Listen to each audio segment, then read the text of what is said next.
और अब खबरें विस्तार से। और बड़ी खबर में बात हाथियों के तांडव की। जामताड़ा में जंगली हाथियों का तांडव जारी है। झुंड से बिछड़े जंगली हाथी ने चालना गांव में एक युवक को कुचलकर मार डाला है। वहीं एक महिला को भी गंभीर रूप से घायल कर दिया है।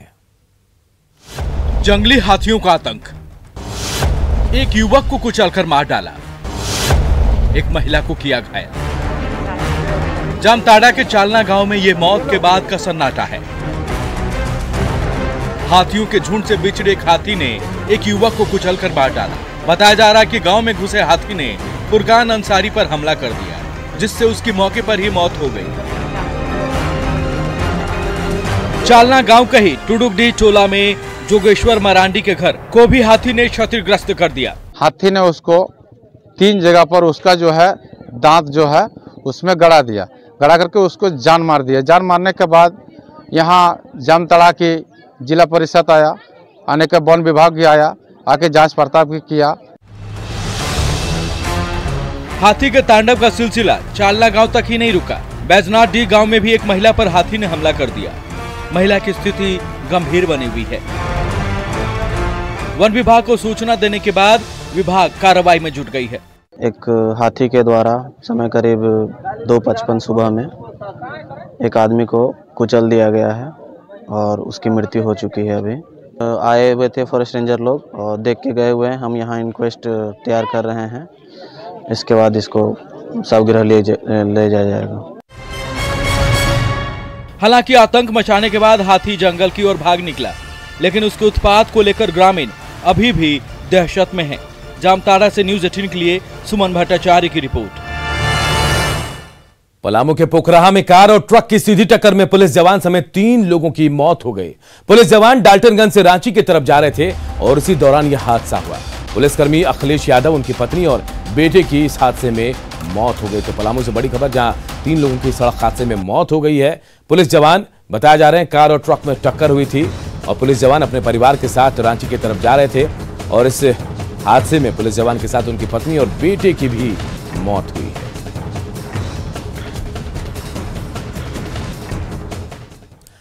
रांची में अंसुरेली चौक के पास ऑटो मिस्त्री बिहारी की हत्या कर दी गई।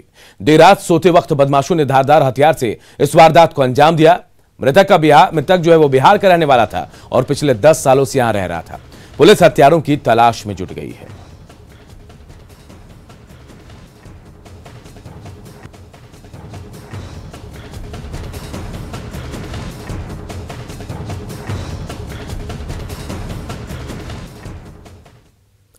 देवघर के जसीडीह में एक युवती के साथ दुष्कर्म हुआ है।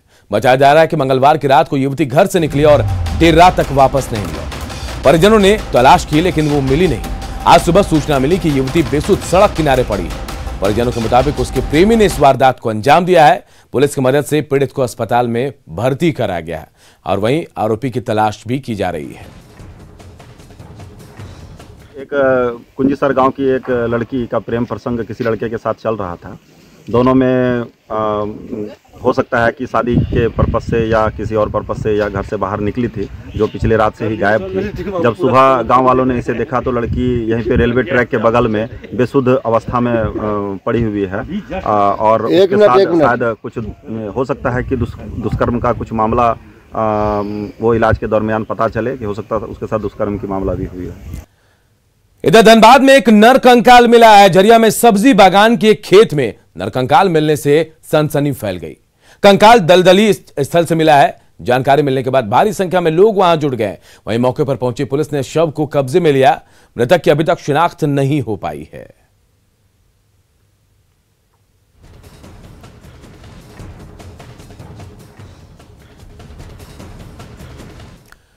इधर जमशेदपुर से हैवानियत का एक ऐसा मामला सामने आया जो आपको सोचने पर मजबूर कर देगा।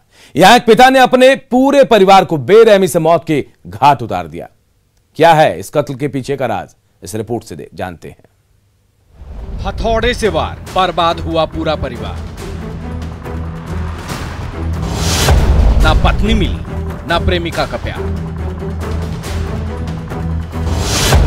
2 बेटियों को भी उतारा मौत के घाट। खूनी प्यार का खौफनाक अंजाम। क्या आशिकी में उजड़ गया परिवार।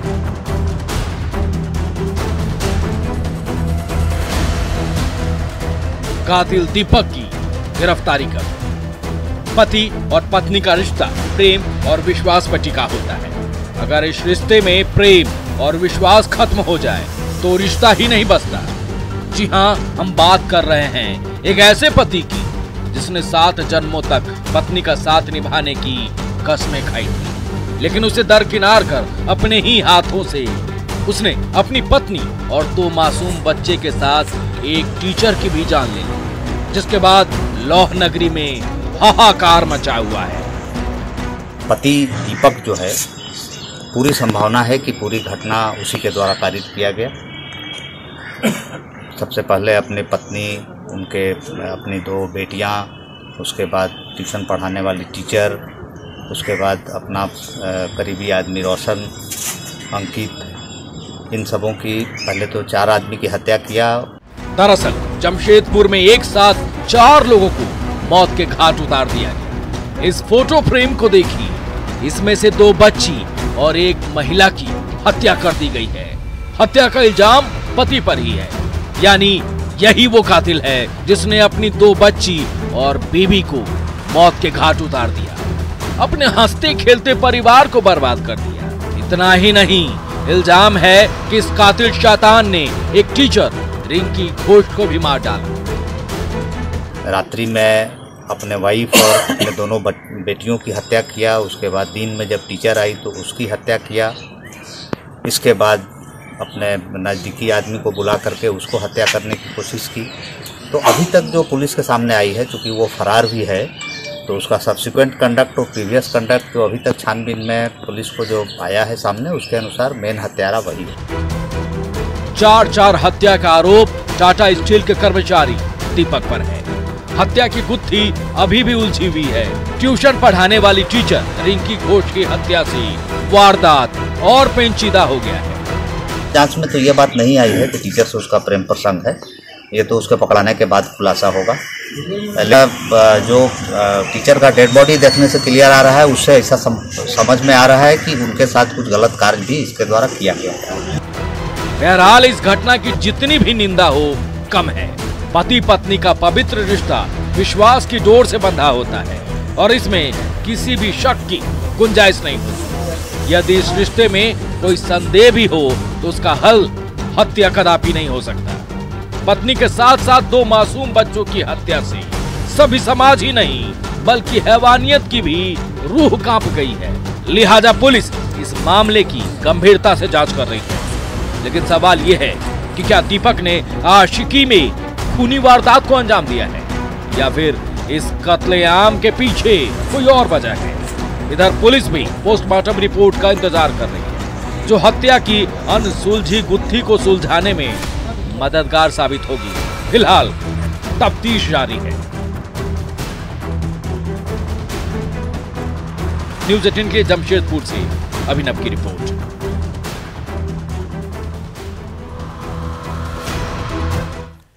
झारखंड में कोरोना से जहां सभी जिलों की स्थिति गंभीर बन गई है, तो मरीजों को अस्पताल में बेड नहीं मिल रहे हैं। जिनको बेड मिल गया उनको अस्पताल में सुविधाएं नहीं मिल रही हैं। कुछ ऐसा ही नजारा राजधानी के सदर अस्पताल का है, जिसका खुलासा वहां भर्ती एक कोरोना पॉजिटिव मरीज ने वीडियो बनाकर किया। मरीज का यह वीडियो वायरल हो रहा है, जिसमें मरीज अस्पताल की कुव्यवस्था का पोल खोलता दिख रहा है। मेरा नाम राधेश्याम चौधरी है। मैं रांची का बासिंदा हूँ। मैं यहाँ करीब 2 बजे से यहाँ पर एडमिट हूँ, बट सदर हॉस्पिटल में ना कोई नर्स है, ना ही कोई डॉक्टर है, ना कोई गर्म पानी की व्यवस्था है और ना ही कोई देख रेख के। यहाँ ऑक्सीजन चलाने वाला भी एक आदमी चला गया है, बट उसको बंद करने वाला भी नहीं है। इवन लैट्रिन में पानी तक नहीं है, लैट्रिन का पानी चलता नहीं है। ओनली फिर बेसिन में पानी आता है और कुछ नहीं है, कोई व्यवस्था नहीं है। 3 बजे दोपहर में खाना आया था, उसके बाद में अभी तक 10 बज गए हैं, रात को खाना नहीं आया है।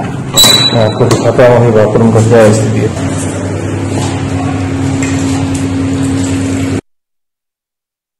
इधर गिरिडीह में धनवार प्रखंड के मुखिया संघ ने पदाधिकारियों के खिलाफ मोर्चा खोल दिया है। एक दिन का धरना देकर इन लोगों ने बीडीओ को एक ज्ञापन सौंपा और कहा कि अगर जांच के नाम पर अधिकारियों ने धमकाना बंद नहीं किया तो वो लोग उग्र आंदोलन करने को मजबूर हो जाएंगे। और हम लोग इस धरना प्रदर्शन से मांग करते हैं और मेन उद्देश्य है कि अभी देख रहे हैं कि गर्मी का सीजन है और लगभग बहुत सारे ऐसे चापाकल हैं जो ख़राब हो गए हैं, लेकिन ना तो पीएचडी से कोई मिस्त्री दिया जा रहा है चापाकल के लिए और ना तो हम लोग की भुगतान हो रही, जिसके कारण हम लोग पंचायतों में अभी चापाकल की मरम्मती नहीं कर रहे हैं। बहुत सारे ऐसे विधवा महिला हैं जिनका बहुत दिनों से हम लोग फॉर्म दिए हुए हैं, लेकिन अभी तक उनका विधवा पेंशन स्वीकृति नहीं हुई है। जेएमएम विधायक लोबिन हेम्ब्रम गोड्डा में राजस्व की लूट को देखकर भड़क गए। विधायक हेम्ब्रम खुद सड़कों पर उतरे और जो लापरवाही देखी उससे उनका गुस्सा 7वें आसमान पर पहुंच गया। उन्होंने कहा कि ओवरलोडेड गाड़ियों का चालान नहीं काटा जाता। उन्होंने कहा कि प्रशासनिक अधिकारी राजस्व को नुकसान पहुंचाने में लगे।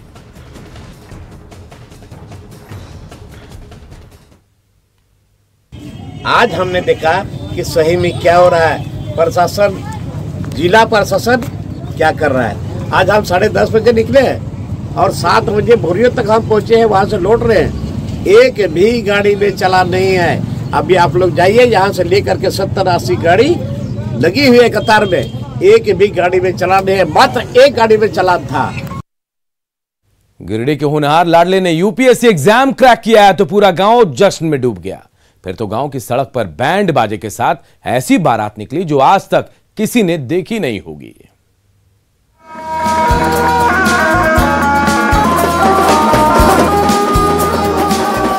ये किसी बारात की तस्वीरें नहीं है, ये माँ बाप की उम्मीदों पर खरे उतरने का जलसा है। ये कड़ी मेहनत का फल मिलने की खुशी है। ये सर्वोच्च सफलता का जश्न है।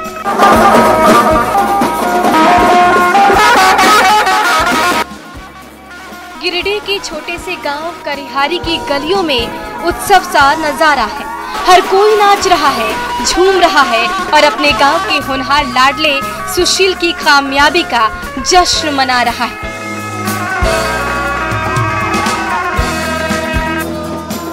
जश्न में पूरा गांव भला क्यों ना डूबे। इसी मिट्टी के लाल सुशील ने कड़ी मेहनत की बदौलत यूपीएससी के प्रतिष्ठित इंजीनियरिंग सर्विस एग्जाम में सफलता के झंडे जुगाड़े हैं। तो सुशील भी गांव वालों से मिले प्यार से अभिभूत नजर आ रहे हैं। सभी लोगों का शुक्रगुजार हूँ। मैं अपने गांव वालों को बहुत बड़ा शुक्रगुजार हूँ, क्योंकि आज इतनी भीड़ है, सभी मुझे प्यार करते हैं, सभी लोगों ने मुझे सहायता दिया है। गांव वालों को स्पेशली मैं थैंक यू बोलना चाहता हूँ, क्योंकि आज जो भी कुछ हूँ उन लोगों की प्रेरणा की वजह से हूँ। बहुत अच्छा महसूस हो रहा है, इतना भीड़ देख के तो ज़्यादा प्राउड फील हो रहा है इन पे, और आगे समाज के लिए बहुत कुछ ये करेंगे, इतना इन पे। पूरे गांव में जश्न का माहौल है। गांव वालों ने अपने होनहार लाडले को सिर आंखों पर उठा लिया है तो बहुरानी को फूल मालाओं से लाद दिया गया है। बेटे की सफलता की खुशी में डूबी मां पुष्पा देवी के कदम थमने का नाम नहीं ले रहे। बेटे के संघर्ष को याद करके उनकी आंखों से खुशी के आंसू छलक पड़े हैं। इसी से मैं चलाऊंगा, पापा कहाँ से देंगे इतना पैसा। ऐसे ही करके गरीब, और जब पैंट शर्ट फट जाता था तो उसको प्रिंसिपल ने निकाल दिया था एक बजे, तब बोला कि आपके कॉलेज का नाम मैं करूंगा कि मेरा कपड़ा करेगा। ये उपलब्धि तो देख करके मतलब बयान नहीं कर पाऊंगा मैं शब्दों में।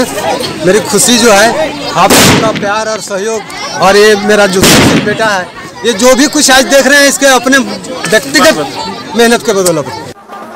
यूपीएससी में सफलता के झंडे गाड़ना हर युवा का सपना होता है। जुनून और हौसलों के दम पर उसी सपने को साकार करके गिरिडीह का मेधावी लाल सुशील हर किसी के लिए रोल मॉडल बन गया है।